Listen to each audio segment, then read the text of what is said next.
ہونے کی توفیق عطا فرمائے۔ ڈاکٹر صاحب آج کا دن، اور میں چاہوں گا کہ آغاز اس حوالے سے فرمائیے کہ جو میں عرض کر رہا تھا آغاز میں، سرکار دو عالم صلی اللہ علیہ وآلہ وسلم کا فرمان مبارک کہ حسین منی وانا من الحسین۔ جی بسم اللہ الرحمن الرحیم۔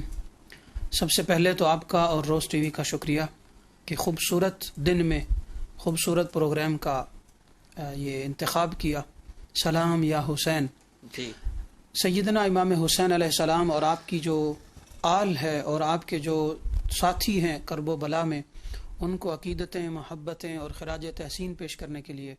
یہ روز ٹی وی کا بہت اچھا اقدام ہے کہ اس پلیٹ فارم کے ذریعے لاکھوں لوگوں تک یہ پیغام پہنچ رہا ہے، جو کہ یقیناً پیغام کربلا ہے۔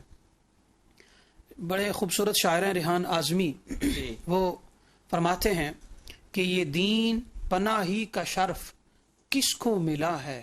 اللہ اکبر، یہ دین پناہی کا شرف کس کو ملا ہے، یہ کس کا لقب ہے جو سر عرش لکھا ہے، سبحان اللہ، اجمیر کے خواجہ نے یہ سچ خوب کہا ہے۔ جی جو آپ پڑھ رہے تھے نا شعر، شاہ است حسین بادشاہ است حسین، تو اجمیر کے خواجہ نے یہ سچ کیا خوب کہا ہے، لا ریب کہ شبیر ہی کلمے کی بقا ہے۔ واہ واہ واہ،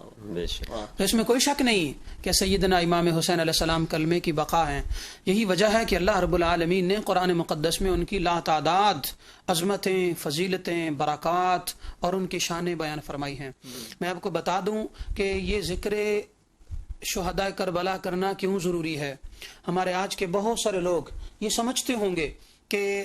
یہ ایک ماضی کا واقعہ تھا، یہ ایک تاریخ کا حصہ تھا، تو تاریخ کو ہر سال دہرایا جانا کیوں ضروری ہے۔ آپ کوئی ترقی کی بات کر سکتے ہیں، آپ کوئی سائنس کی بات کر سکتے ہیں، آپ ٹیکنالوجی کی بات کر سکتے ہیں، آپ پرانی باتیں ہی کیوں بار بار دہراتے رہتے ہیں اور ہر سال دہراتے رہتے ہیں۔ یہ وہ خاص پوائنٹ ہے جو آج کل کی جتنی بھی نیو جنریشن ہے ان کے مائنڈ میں آتی ہیں۔ تو میں ان کے لیے یہ بات کی وضاحت کرنا چاہوں گا کہ قرآن مقدس جو ہے اللہ کی لا ریب کتاب، اس کے اندر اللہ تعالیٰ نے انبیاء کرام کی ہسٹریاں بیان کی ہیں اور ان کی آل کی تاریخ بیان کی ہے۔ حضرت یوسف علیہ السلام بچے ہیں، انہیں خواب آیا، وہ کنویں میں گئے، وہ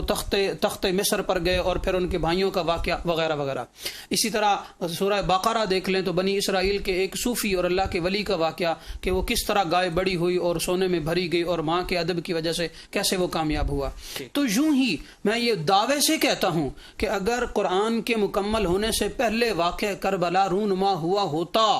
تو پورے قرآن کا سب سے فیورٹ سبجیکٹ واقعہ کربلا ہوتا۔ اللہ اکبر، اللہ اکبر، پورے قرآن کا۔ وجہ یہ ہے کہ جب پہلے نبیوں اور ان کی جو آل اولاد ہے ان کا ذکر قرآن ہے جو ہر امتی پڑھتا ہے تو عبادت سمجھتا ہے۔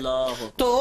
جو نبیوں کے بھی نبی، نبیوں کی بھی امام، نبیوں کے بھی سلطان، نبیوں کے بھی تاجدار ہیں، تو ان کی تاجدار نبیوں کی آل اولاد کی بھی تاجدار ہے۔ نہ صرف ان کی بلکہ حضرت سیدنا آدم علیہ السلام سے لے کر صبح قیامت تک اللہ تعالیٰ نے پوری انسانیت کے تاجدار حضرت امام حسن و حسین کو جنت میں فرما دیا ہے، اور ان کی بادشاہی نہ کبھی ختم ہونے والی بادشاہی ہے۔ یہی وجہ ہے کہ ہم شاہ است حسین بادشاہ است حسین کہتے ہیں۔ تو پیغام یہ ہے کہ چونکہ قرآن مکمل ہو چکا تھا، واقعہ کربلا بعد میں کمپلیٹ ہوا، تو سارے نبیوں کے